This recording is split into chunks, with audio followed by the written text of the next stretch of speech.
My God. Riot are trying to kill me. Riot Games is it's attempted murder. They are attempting to assassinate me. They're trying to silence me because of a reason I don't know why. Maybe because I called Tryndamere an asshole too many times. They're trying to kill me because I just finished 5 hours of Arcane Season 1 animation analysis.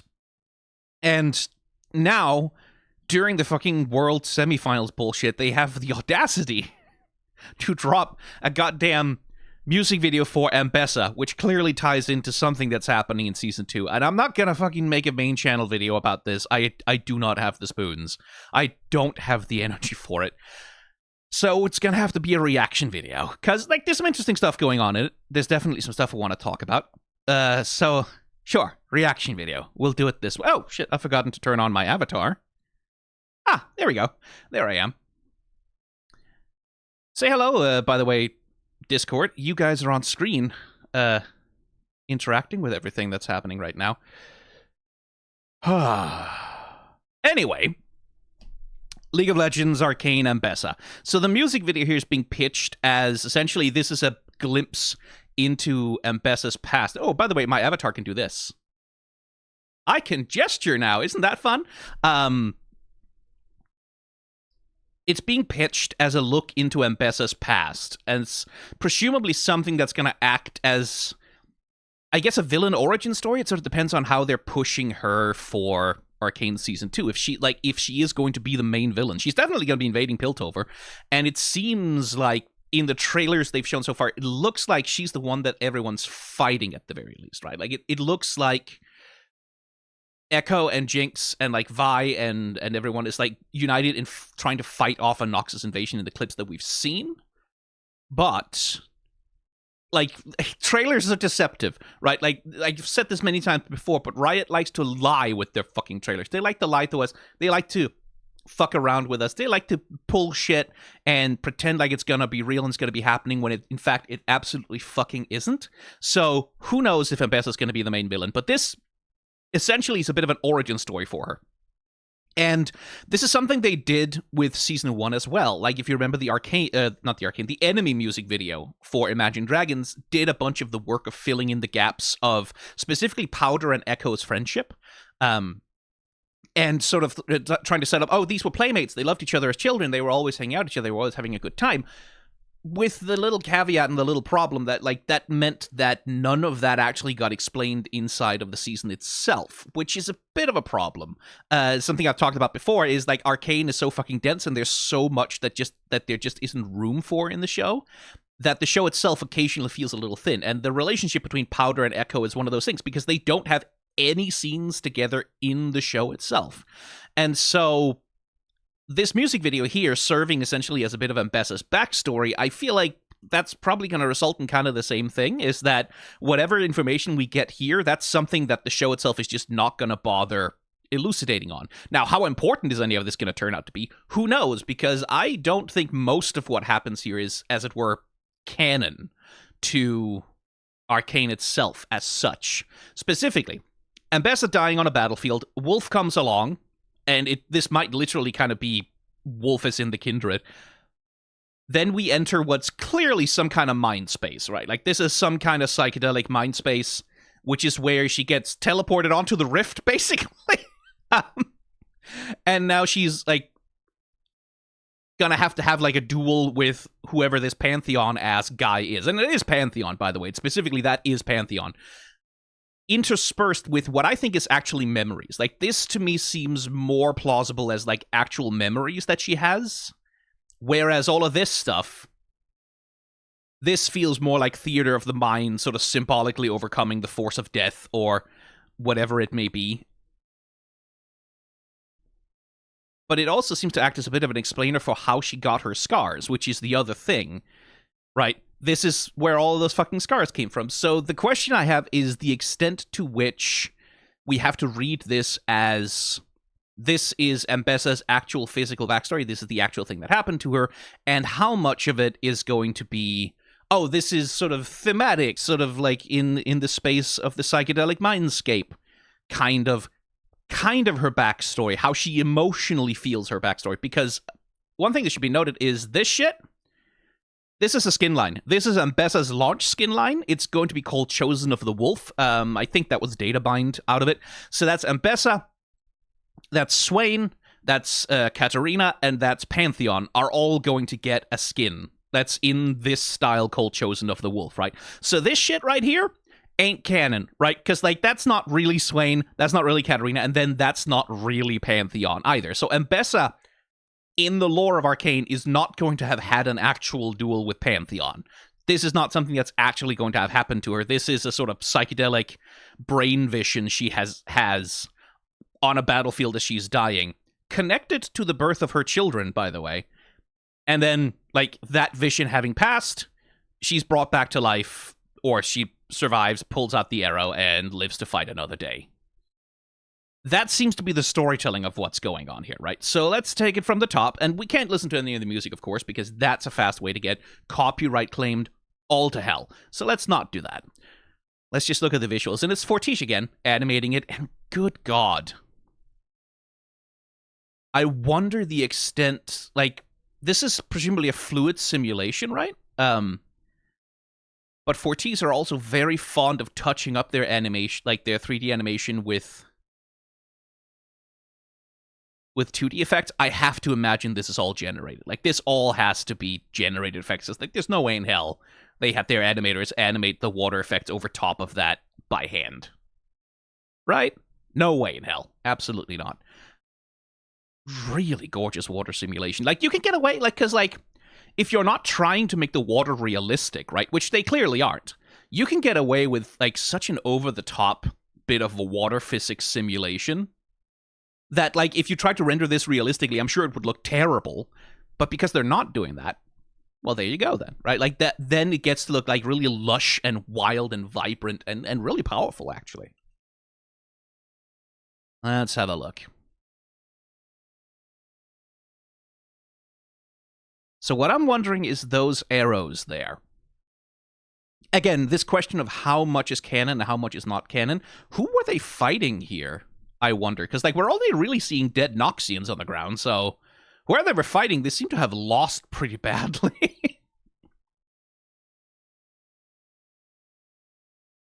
And I do, like, Noxes, I know you guys are, like, I know you guys are brutal, why would you send a pregnant woman to war? Like, why?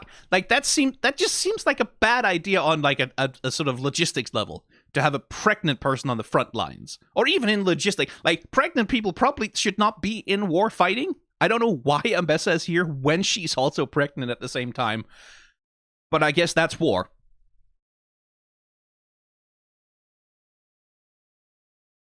God, the fucking Fortiche.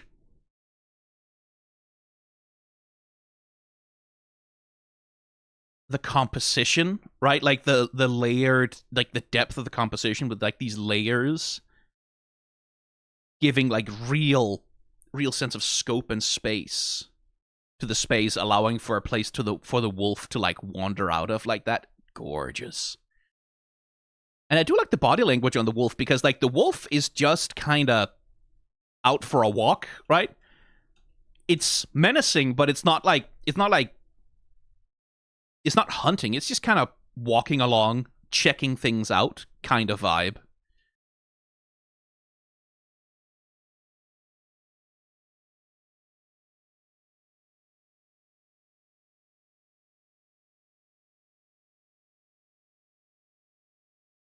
It's the little things. It's the little things with Fortiche. The little flare of the nostrils. As she, like, takes a breath. That 2-stage flicker of the eyes.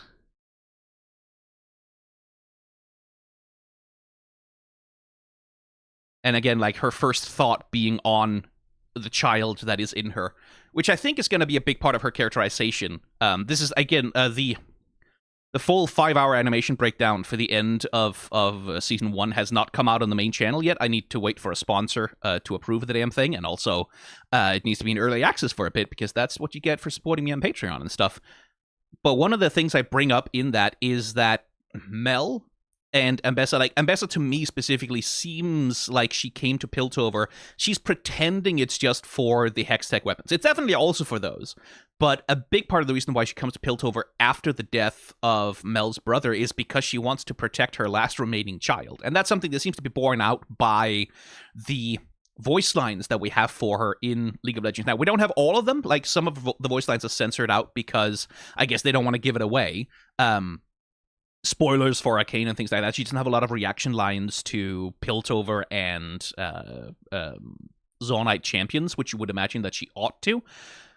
But a lot of what she talks about is she talks about being desperate to protect her family, especially being desperate to protect her daughter. And that seems to be like a big part of her characterization, is that she is so determined to protect her family, and specifically to protect Mel. But she's also completely unable to emotionally connect with Mel, right? Like, they have this very contentious, very distant mother-daughter relationship where Ambessa struggles mightily to cope with Mel's disappointment in her for being unable to provide peaceful solutions, for having to engage in slaughter, for having to be brutal. Like, again, from Ambessa's perspective, that she constantly has to be brutal, that she has to be like the wolf. To protect the family, and Mel being very much a character who's like, well, can't we talk this out? Isn't there a diplomatic solution? Isn't there some way we can talk a way around that? And they have a big split about that. But this music video certainly seems to be largely about establishing just how much Ambessa is motivated specifically by the lives of her children. As we get this... Right, you can see here, like, they do it with the flickering of the eyes as we get this thing of she's about to slip into unconsciousness, right? So the camera blurs, we get this flickering of the eyes as she's, like, struggling to hold them focused and open. And that's when we get these almost like Jinx-like distortions, right?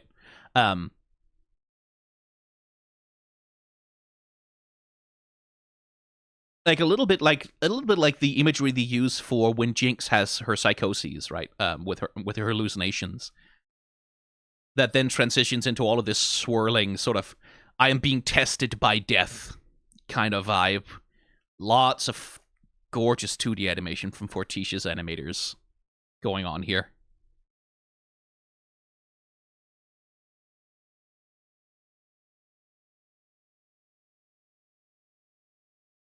Is that... Because that's not Ambessa. Because she's about to be teleported in here, so who's that up there? Was that just the Pantheon standing around? But yeah, no scars, and then she's about to have some. Because, like, presumably this... No, this would be the wolf. This would be the wolf figure that she confronts and takes the three-headed wolf figure from at the end of the thing. Right, yeah, that's what that would be. Anyway, the thing I wanted to talk about, look how fucking gorgeous this is. Like, this sort of cave, rough-hewn cave thing, but they have this hyper-geometric sort of fucked up layered spiral thing going on that dives into it. Like, that's completely asymmetrical, but still, like, feels perfectly centered, right? Like, that's just fucking pretty. That's just real fucking pretty.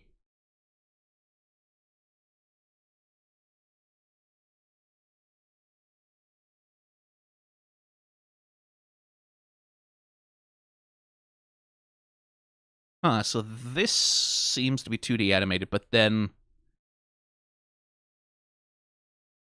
Again, really wondering about the effects, because that's all layered over a 3D model. So, like, all the sort of liquid, her being poured into this form stuff, that must be 3D rendered, but then a lot of the lighting effects and, like, this sort of teleportation, distortion, glitchiness feels like that would be 2D animated, but it's animated on the same frame rate. Like, it's animated on ones, so... Honestly, who can say? Because, like, Fortiche works in very mixed media.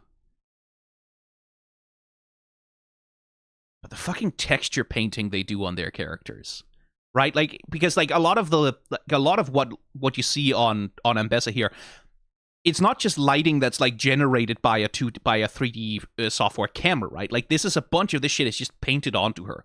A lot of the lighting is painted and baked directly onto the characters, and like they will paint new textures for the 3D models for like given each specific scene they need them to be in and what kind of lighting conditions they need to be under. They will sometimes just like literally just fucking paint that shit frame by frame or paint it directly onto the character model in the texturing, which is like fucking amazing, frankly. Really genuinely just, and it makes the characters feel so much more tangible and so much more real than we get to see with most 3D animation, right? Like compare this to an Overwatch character model. Like which one feels more like it's made of something that's tangible and physical, right? Like something you can reach out and touch, something that has a texture if you run a finger down the side of it. And like there's no context, right? Not to say, like, you probably can't necessarily do this kind of rendering in a video game animation context because that has different needs. And a lot of this, like I said, these models take advantage of the fact that the Fortiche animators can literally custom paint them to fit the environment that they're supposed to be in. But, like, God, they look gorgeous. And so we flash to Shurima. Now, the interesting thing about these things... Let me see if I can get a good shot of them. Because the ones I'm focused on here is these fellas. These blue-skinned weirdos. Because my immediate association upon seeing them is this, which is one of Xerath's followers from Legends of Runeterra, which is like one of the ruinous cultists, right? Whom Xerath uses to do his conquest of Shurima in the context of Legends of Runeterra. That's my immediate association. I don't know if that's necessarily what it is. Again, I think this is probably some mixture of, at best, a mixture of memory and reality. Because, like, this doesn't make a lot of sense as a thing that happens in reality in a world where the arcane is supposed to be very rare, right? So... like, what's the extent to which we're seeing reality? What's the extent to which we're seeing parts of Ambessa's memory? I think the truth of the memory we're seeing is that Ambessa is probably originally from Shurima, right? And that she might have been through some kind of bizarre ritual when she was younger that did something to her. But the other thing that's happening here is also she's carrying the lamb, right? And she's focused on trying to protect this little lamb figurine kind of thing. That's a very classical, like, the lamb as a signifier of the child, or something innocent for which someone must take up violence to protect. And that sort of seems to be the idea here.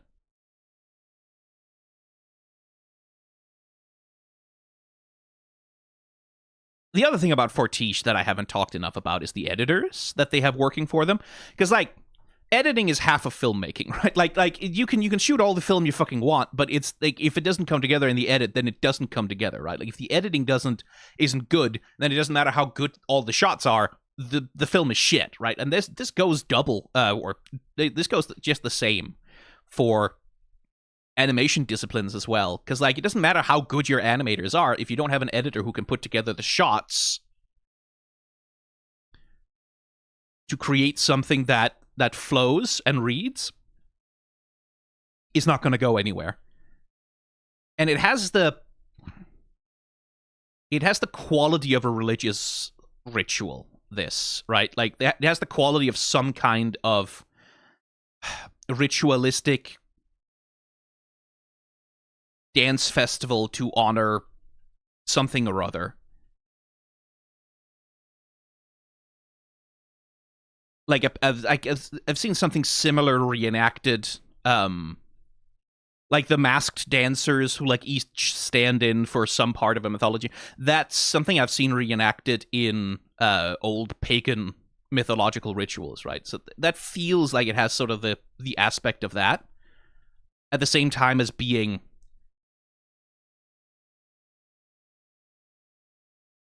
surreal and dreamlike in the way it's put together. Because, like, I don't think that this is, again, the immediate association I have is, like, is Zerath. The immediate association I have is like Zerath's cultists, and that's something that also comes back a little bit with that they will offer up the little the icon of the lamb, and then they will like tear it apart and make it crumble, which is like that's the Zerath thing in Legends of Runeterra, is this whole thing about like landmarks and symbols and making them crumble in exchange for power kind of thing. But it would be very weird to introduce that as a part of Ambessa's backstory specifically. I don't really understand that.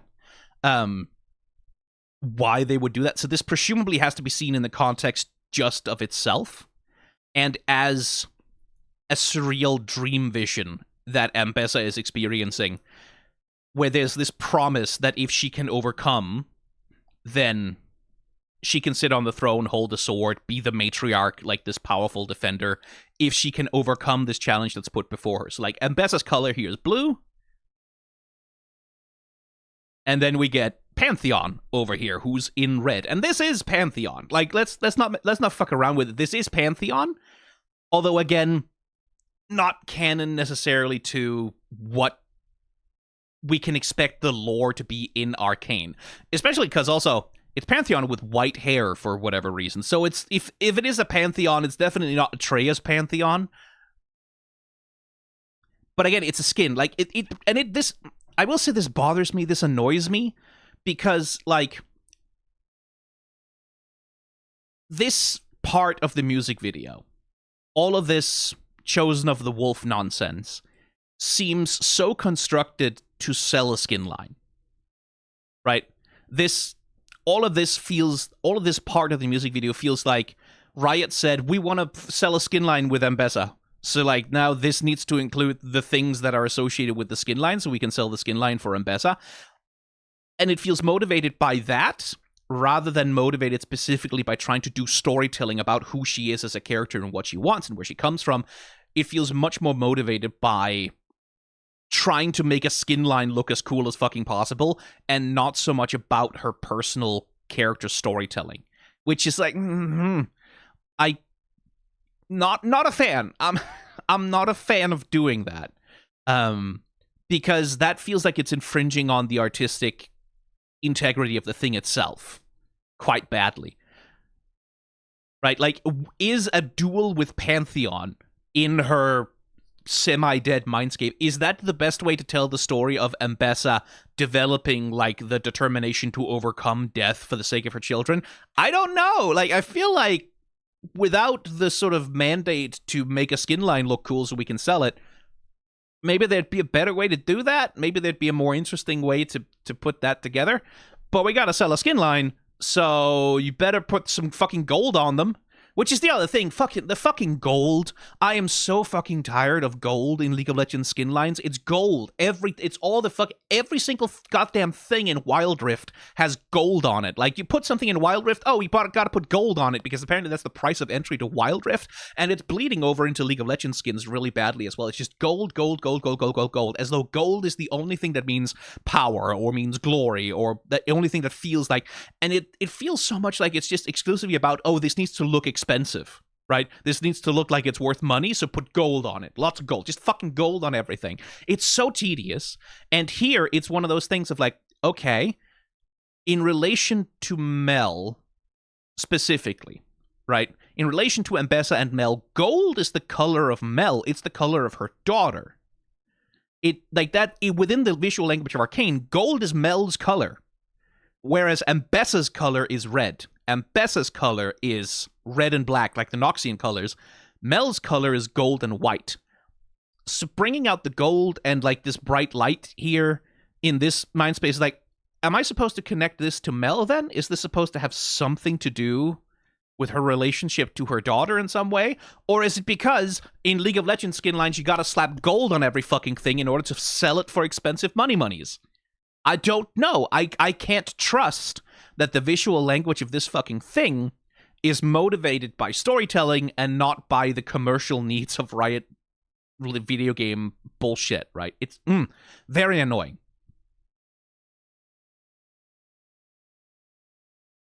I really, really like that.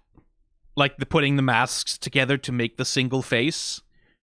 kind of thing. That's, as a visual, that's really, really cool. Again, like, I feel like as a sort of psychedelic mindscape thing, the ritual with the sacrificing of the lamb, right? Like with the sacrificing of innocence and all of that, like being pushed into, like, this feels like it has a lot more thematic, emotional heft to it.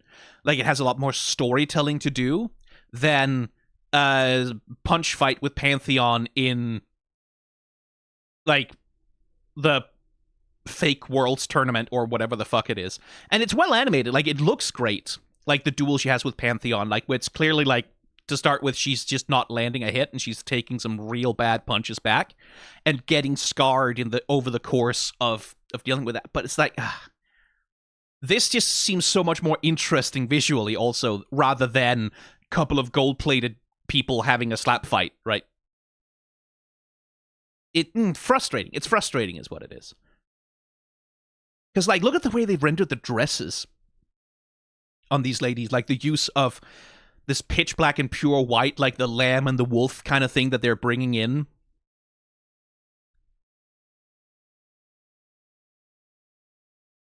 From League of Legends. It's like, and like these fucking costumes. Cool as shit.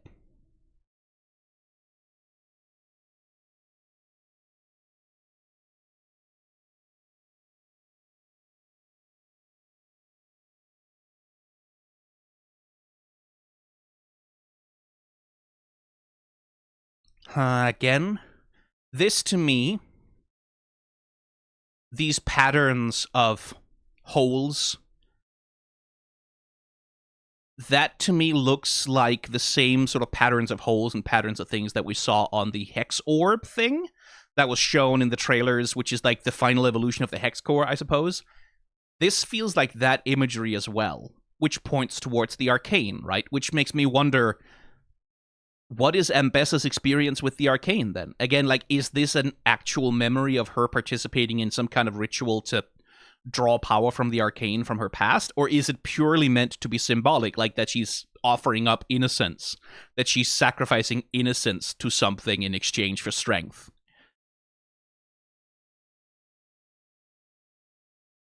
Ooh, ow.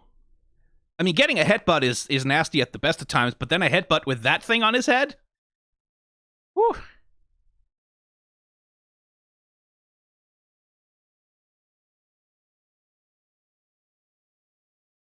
Hey, Dark Souls. Dodge roll. It's a terribly inefficient way to dodge something, by the way. Don't do that. Don't do that in a fight.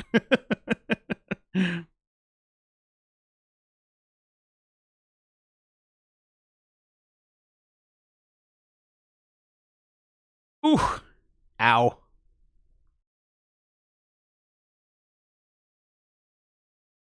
Man, the Fortiche animators, when they go off on something, like this hit reaction from Ambessa, right? The little coughing up flecks of blood and like the spit connections between the teeth, like to really sell the viscerality of it. Very effective.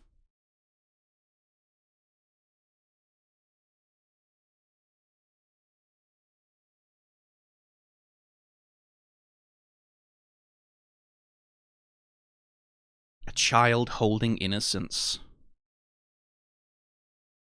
and seeing it crumble before her eyes.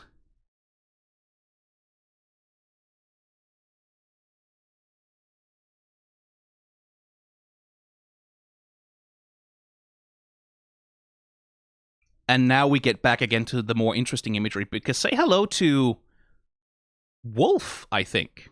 That's the interesting thing, is like that character has the physical profile of Lamb. But hang on, let me double check with the masks, actually.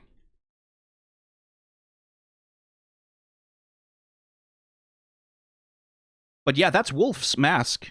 That's Wolf's mask symbol. Oh, come on. Fucking Google Images, could you... I just want the fucking splash art. I don't want 14,000 fucking AI bullshit. There we go, thank you. That is Wolf's mask on Kindred's body, as it were, but this is the wolf that she's talking to as this central entity that she's interacting with.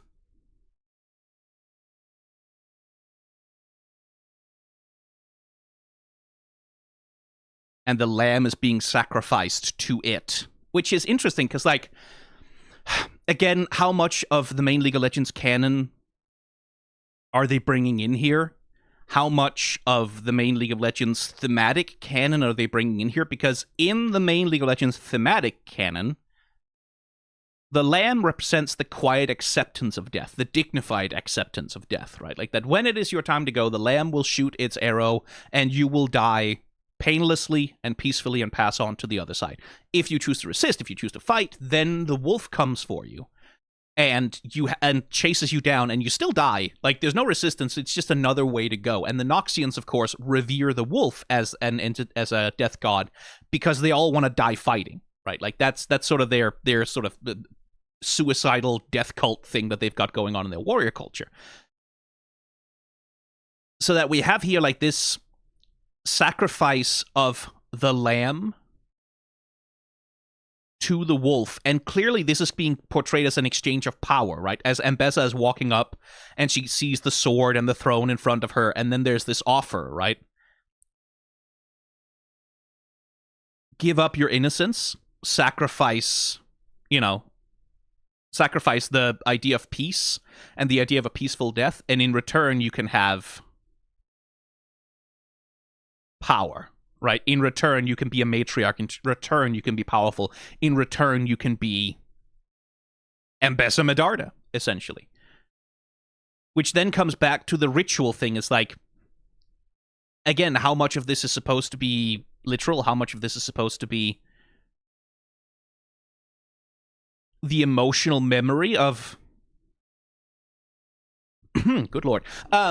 How much of this is supposed to be the emotional memory of something that might have happened to her in reality? How much of it is supposed to be literal? Did she participate in some kind of arcane ritual to gain power when she was a younger woman? Or is this all symbolic? Who knows?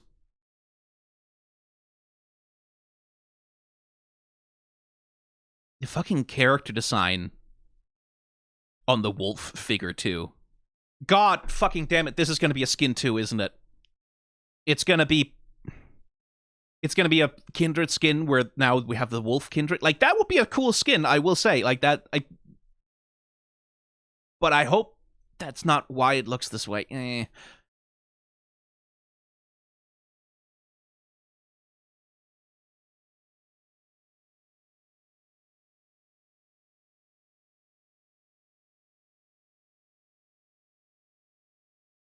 So, like I said, Ambessa's color is red, right?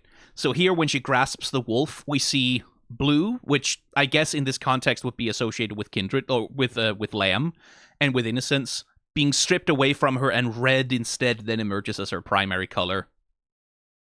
But then there's also blue here, where, like, clearly she's grasping onto the sword as a signifier of her power.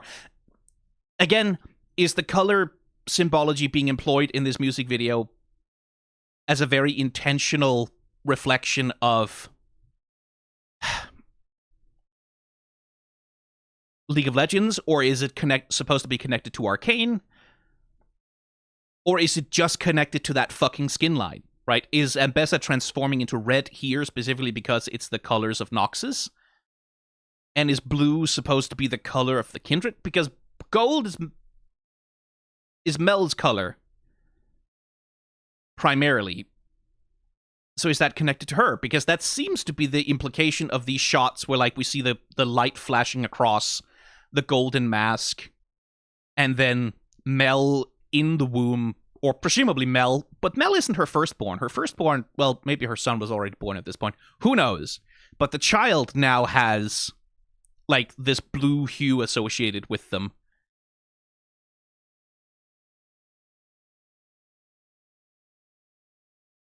And again, it frustrates me that I don't know how much of that I'm supposed to take as film language that means something, and how much of it I'm supposed to take as fucking skinline bullshit. It really Because if this music video, like the Enemy music video, is supposed to fill in gaps in the storytelling, stuff they just couldn't fit into Arcane itself, and we're gonna watch Arcane Season 2, and then this is going to have to be, like, part of the fucking canon, but then part of the aesthetic of the fucking canon is defined by skin lines, it's like, oh my god, like, the good thing about Arcane is that it wasn't tied to all this shit, right? The best thing about Arcane is that it's not tied to central canon League of Legends skinline bullshit. That Arcane was not a thing that was created for the specific purpose of selling skins in League of Legends. If they have started to mix and match this shit and allowed skinline bullshit considerations to affect how they're developing Arcane, then I don't have high hopes for whatever comes next after Arcane. Whatever next show they want to do is like, oh boy, that's gonna be full of shit that was designed to look cool in the skin line rather than being useful, interesting character design on its own. Because, like, why is Katarina and Swain here? Why is Pantheon there, for that matter? But why are Katarina and Swain here? Why are they standing around posing in the background? What does that add to the idea of what's happening with Ambessa? Like, because the visual language here is this idea that she grasps this power, like she makes this pact with the wolf, and she steps into the ranks of these, whatever the fuck these are, ascended warrior types, whatever they've got going on there. But they don't matter. They don't matter. Like, that's not Ambessa's character, though. Like, this thing of, like, wanting to step into the ranks of the powerful, that's not her character. Her character is this brutal matriarch who's desperately trying to protect her daughter in a society that only respects strength and martial power. So what's with this thing of ambition of joining the exalted few who stand on top of the world kind of thing? That's not really her character. So what? Fucking skinline bullshit. Don't introduce that into this. God, it's pretty though.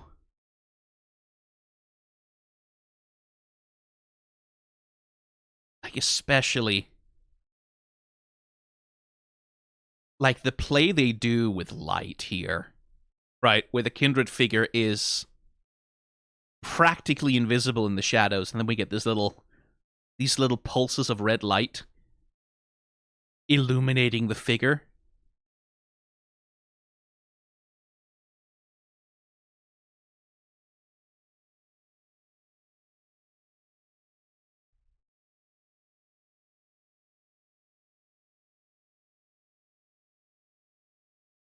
And also, the fucking animation on the shattering of the lamb figure showers the particle effects, right? But then also,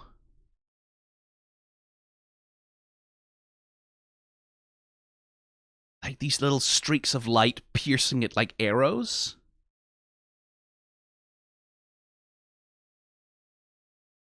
Tearing it apart. And also, it just kind of crumbles. It just kind of vanishes.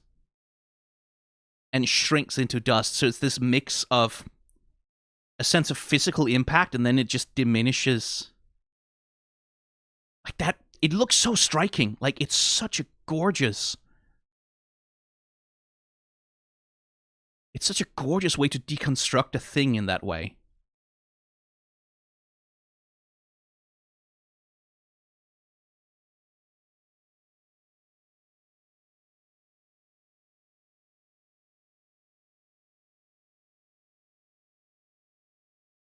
The iridescence in this face paint also. Again, painted directly onto the fucking character model.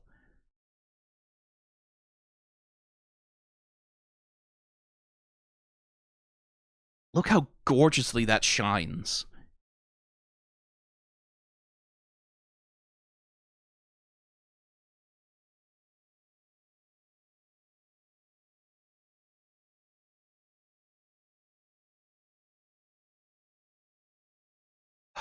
So is blue the color of Ambessa's power, or is it red? Make up your mind. Because red makes more sense with Ambessa as a character. Why is it associated with blue when she's sitting on the throne? Like, what's with that? Because if blue then is supposed to be Mel's color, then why is that associated with that kind of, like, power-dominant rulership when Mel is the diplomat? I'm fully open to the possibility that I'm just not getting it, like that I'm just not parsing the visual language here correctly, but it's like, take the power and you can become this, right? Like, you can overcome this challenge and you will be this, like a matriarch sitting on the throne in Noxus, right? Kind of vibe. And then she does take the power and she sits on the throne, and then that's blue, but then the power is red.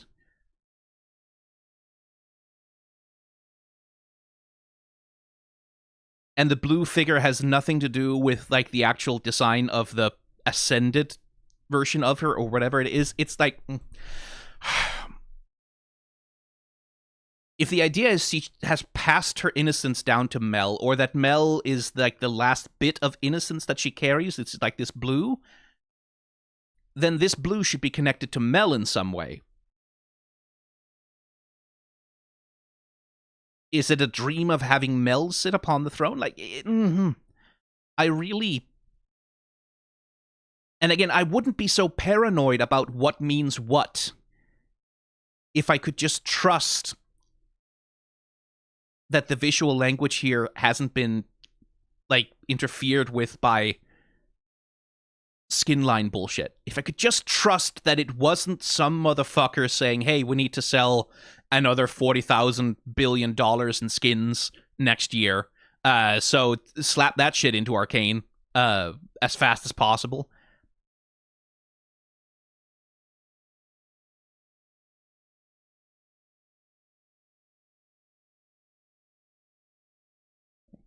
At the end of it, I think the relevant, like the most important part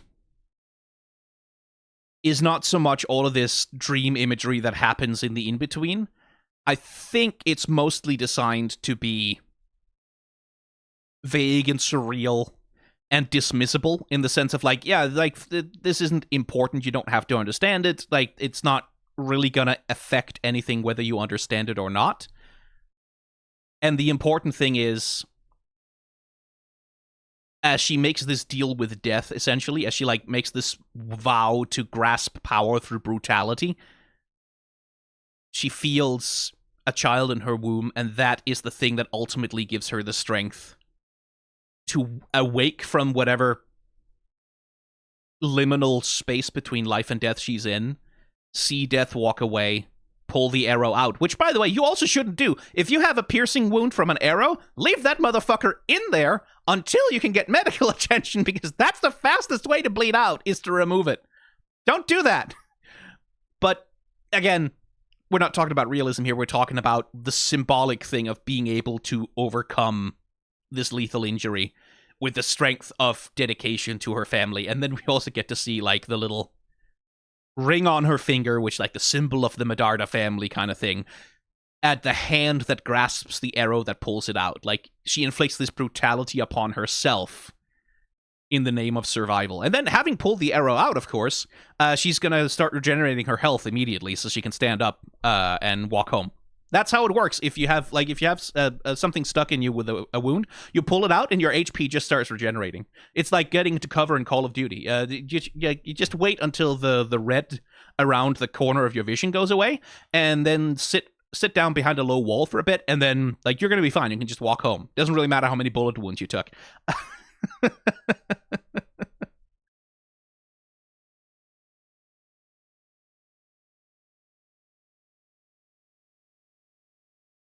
Again, there only really seems to be dead Noxians on the field. Like, who the hell were they fighting here?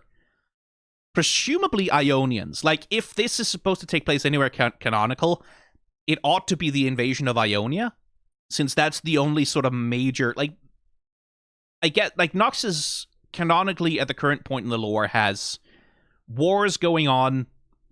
The invasion of Ionia is ongoing. They have constant border skirmishes with the Demacians, and they try to push into the Freljord here and there as well. But those are their main conflicts, right? This looks more Ionian to me because they're on a shoreline. It seems like sort of a invasion party that maybe went wrong somehow. That seems to be what it's pointing at. And I guess these look sort of like Ionian arrows.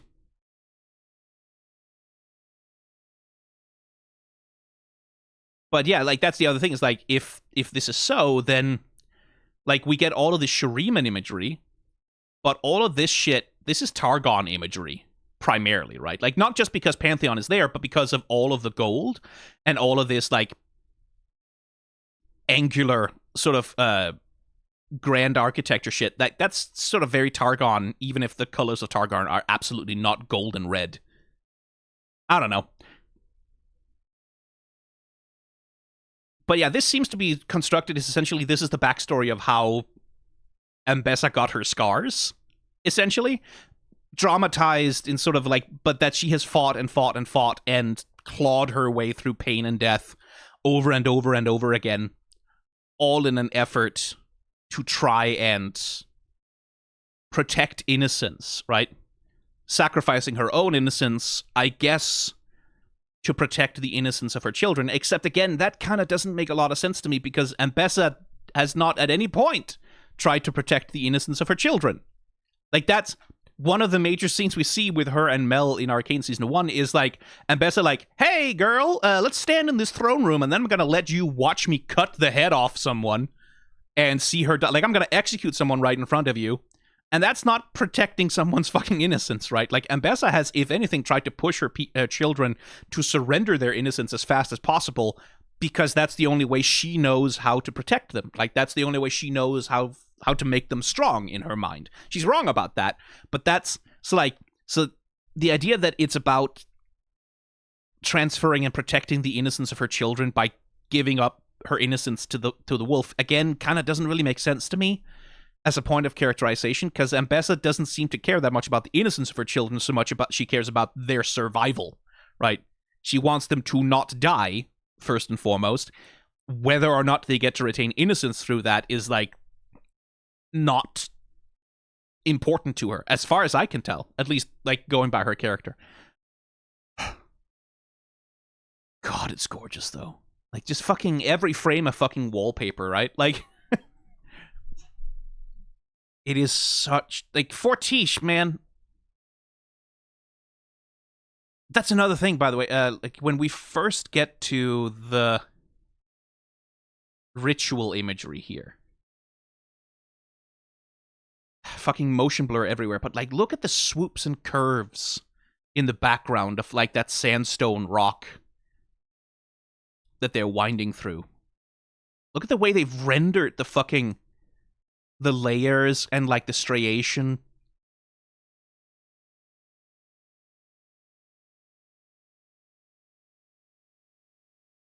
It's, like, it's just really pretty rocks, man. The rocks are just really nice looking. I really like the way the rocks look. Leave me alone. Certainly better than this sort of brutalist nonsense.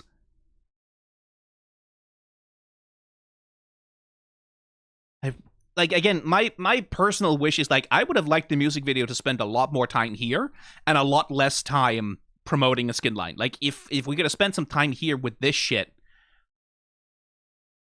and gotten some more insight into, like, the extent to which this is either real or imagined, the extent to which this is memory, the extent to which this is, you know, hallucination.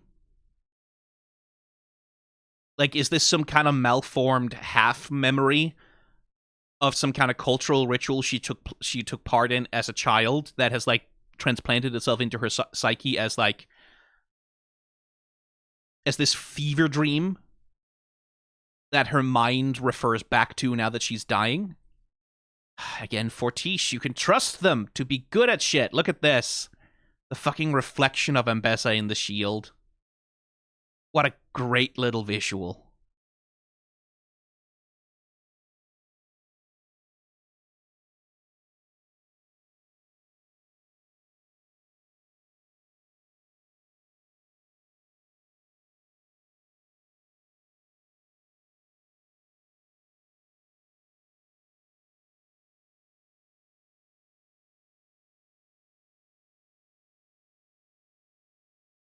Match cutting from Ambessa's eye to this thing's, but again, does that mean anything?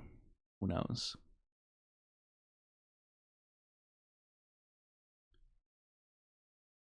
So they strike these tuning forks. The tuning forks create shockwaves of sound that break the thing apart.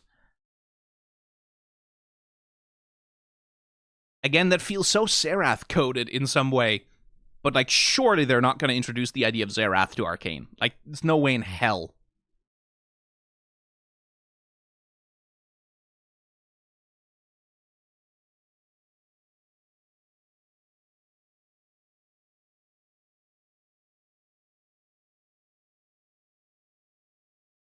The rippling on this figure.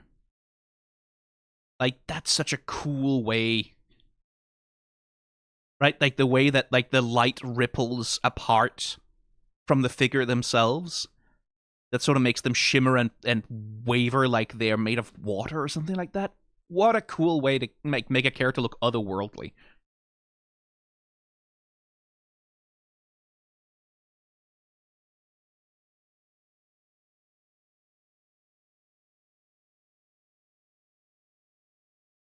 Another thing about that is the three-headed wolf symbol here. Because definitely in Season 2, we've seen Vi going up against Vander, or, well, Warwick, as he is now. Vi going up against Warwick. And then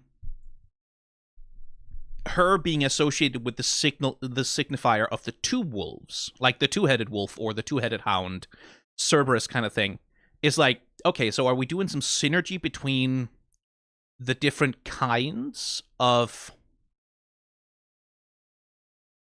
Like, is that a thing that's going to be explored? Like, this connection between Warwick as another wolf of the underground, another bringer and signifier of death, Vi taking up that specific imagery for herself, and then Ambessa? Because that would be a good way to build some, like, again, if Ambessa is the main antagonist of Season 2, that would be a good way to build, like, some thematic connection and antagonism between Vi and Ambessa, except why would Vi and Ambessa have personal antagonism? I don't know. Again, there's this mixing of images that I'm not sure how much to put into it, right? I'm not sure how much to put into the imagery that's present in this music video, because, like, to what extent is Ambessa going to be associated with the wolf in Arcane? Because that's kind of Vi's thing. And I don't know why you would muddle that up to have both of them associated that way if you're not going to have some kind of specific personal connection between them. But why would you have a personal connection between them if they don't have any personal enmity? Because why would they have that? Vi has never met Ambessa or Mel and doesn't care about any of this. She just cares about Jinx, right? And her city and Caitlyn. So it's...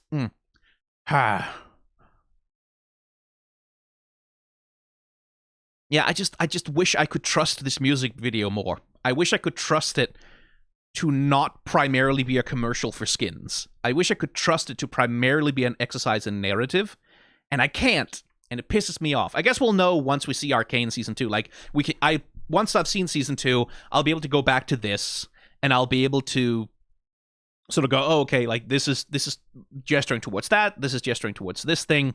That's why these things matter.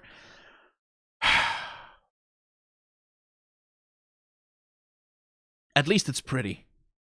At least it's so fucking pretty. Like, the fucking floor in the liminal space here, like these oil slick chromatic aberration patterns and, like, rainbow reflections in it. Look at the fucking floor in here. Look how pretty that shit is. Fucking Fortiche, man. Like, they just make shit look good. It doesn't matter what it doesn't matter if it's a fucking skin commercial piggybacking off of Arcane. They just make it look so fucking good. That's still, by the way, the best Worlds music video ever is Rise, because Fortiche are the people who did it. Like, there's been some other good ones, but the best one is Rise. It's the one that looks the best. It's the one that's best directed. It's the one that's best edited, by far, because Fortiche made it. That studio has such fucking talented people working there. It's completely insane. The other thing I wonder is the cloak of these guys, right? And the way the eye and stuff is constructed, it all looks a little bird-like to me. Like, this seems like it's supposed to be reflecting bird feathers. In Arcane, the primary bird visual, the bird symbol in Arcane primarily, is the crow, which is a signifier of death, but also is connected with Jinx. Again, not sure if I'm supposed to connect any of that to this dream vision thing. Like, if I'm supposed to see that animal symbol present here, in some sense, or what exactly the character design of those dancers is supposed to signify, if anything. I wonder. It feels like a lot of this imagery will probably feel clearer at the end of Season 2. Like, it feels like this is setting up for something that's going to make more sense once we've actually seen Season 2. Maybe not so much the fighting Pantheon in skin commercial dream space, but at least the ritual thing. Like, because that feels like something that's more meant to be an actual reflection of a memory or something happening to her. Like, as a child, specifically, she might have seen some kind of ritual to sacrifice a lamb that, like, scarred her and traumatized her because she was a child, and it was like a lamb that she had bonded with or something like that. And then that being brought up as, like, a trauma memory as she's dying. Sure.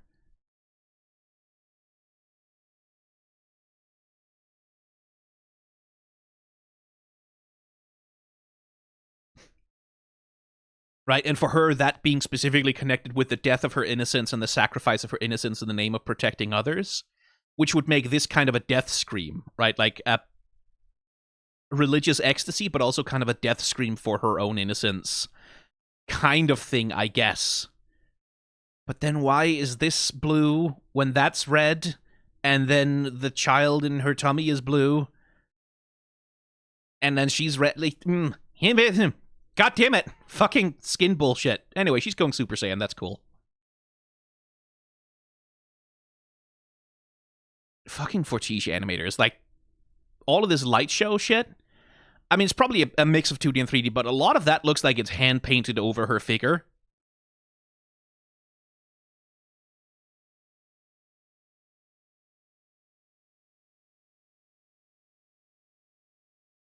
It looks good as hell, man.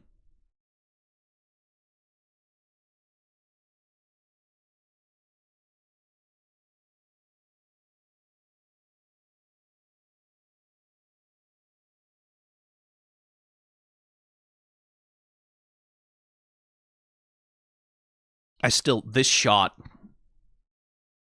Oh, I guess those would be the enemies. Are those Noxians? I guess they're not. So that would be the people they were fighting. But they're hit with the same arrow that she is, so is that friendly fire? Probably a Noxian then. Who knows? But this shot, fucking hell. Fucking hell, what a pretty shot. Just the composition of it. Like the depth and the layering. Beautiful.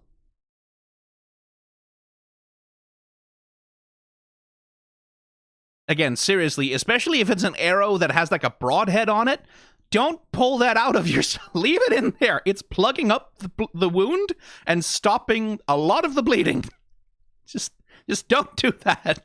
I cannot emphasize this to you enough. If you're ever stabbed, if you ever have some kind of piercing wound of any kind, leave it. Leave it in there. Go to an emergency room, but leave it in there. Is this a case of her having to choose between family and might? Might being red and ascending. In ascending, she chooses both and makes it work. Again, if blue then is associated with the idea of family, I guess, like, because then the blue... But that leads to another problem, because the blue is also associated with the lamb, right? And specifically, the imagery of this scene is that she sacrifices it, right? She sits there holding on to it, but she chooses to sacrifice it to the wolf, right? So if the blue and the lamb is associated and coded with family, then the visual imagery here is that she sacrifices her family. But that's the one thing that Ambessa would never do. At least going by the understanding of her character that we have, Ambessa would never sacrifice her family, right? Like that is simply a no-go for her. So I can't see it as a thing of sacrificing family. She did send her child away, yeah, to protect her. Like, that's very much, like, again, Ambessa doesn't say that because she can't admit that weakness, but she sends Mel away because Mel cannot thrive in Noxus. Like, Mel doesn't have the brutality, and like, at least in Ambessa's mind, Mel doesn't have the brutality or the cruelty or what Ambessa considers strength to thrive in Noxus. In Noxus, Mel would be in constant danger, as indeed her brother turns out. Like, her brother gets killed because he upsets the wrong person, right? And Ambessa might be wrong. Like, I think Mel would probably have done quite well in Noxus, really, because, like, it's a place that requires as much greasing of the palms as anywhere else. But she sent Mel away because she was afraid that if she kept Mel with her and was constantly subject to Mel's disappointment and, like, her judgment and her, like, and constantly being looked at by Mel as a monster, that she wouldn't have the strength to do what is necessary to protect the family, right? Like, in Ambessa's mind, everything she does is to protect the family, first and foremost, right? Like, in her mind, she's not necessarily right about that. So when she sends Mel away, she frames it as a punishment, right? Certainly Mel feels it as a punishment, but the emotional rationale for it from Ambessa very much seems to be like, I have to protect my child, right? Like, she's in danger if she stays here because she weakens me, and because she doesn't know how, like, she will not adopt the Noxian values that are necessary to live in this society. So away she goes to Piltover, somewhere where she will be safe, somewhere where she can thrive, right? Which she does. Mel thrives in Piltover. Like, that's a very accurate idea from Ambessa. Like, Mel does really well for herself in Piltover, in fact. So it's, yeah. And again, like, I'm just frustrated by the fucking Skinline advertisement of it all. I wish the music video didn't have to lift that burden of trying to advertise a skin line. I wish it could just do weird shit like this the whole time.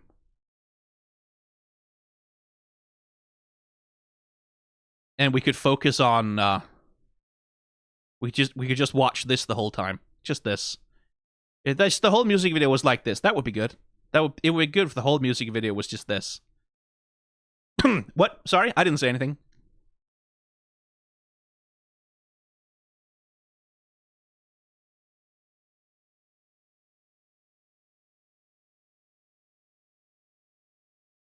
Fuck me running, it's pretty, though. Like, Fortiche were good in Arcane Season 1. I'm seeing some evolution here as well. Like, I am wondering just how good Season 2 is gonna look. Given that Season 1, they had to build everything from scratch, right? Season 1 was all of the sets, all of the character models, all of the rigs, all of the everything had to be built entirely from scratch for Season 1, right? That was a huge part of the production time, was just they had to sink so much time into making everything, developing the visual style, developing all that shit. Season 2 was produced a lot faster, in part because they already had all of that shit done.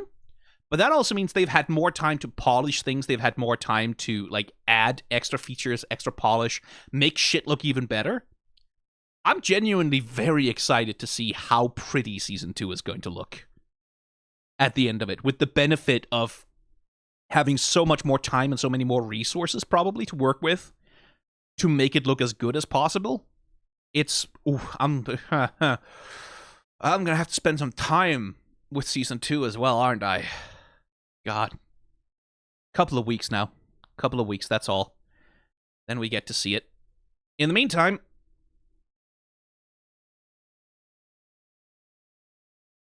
this isn't a bad way to spend some time before then.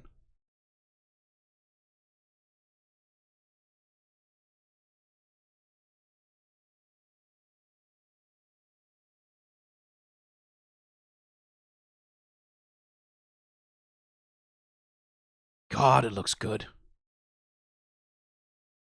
Just the fucking Fortiche animators just fucking flexing on this shit. The way they mix 2D and 3D is, like, it's a rising discipline within animation, obviously. Like, your Spider-Verses and DreamWorks has been playing around with it, like, things like that, but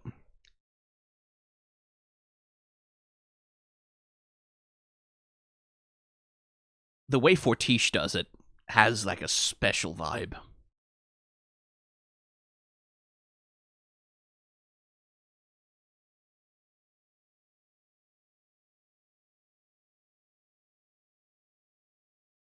Anyway, I'm just sitting here watching the thing again without hearing any of the music. I should probably stop recording this and go put the music on, because the music is one of the best parts. Like, again, it sucks having to do these things without being able to actually listen to the music.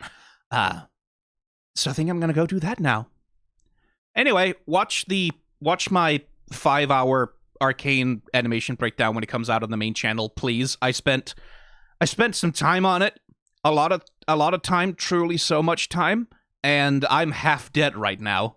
And I promise the analysis over there is much better than it is here. I am barely conscious at this point. So yeah, go do that.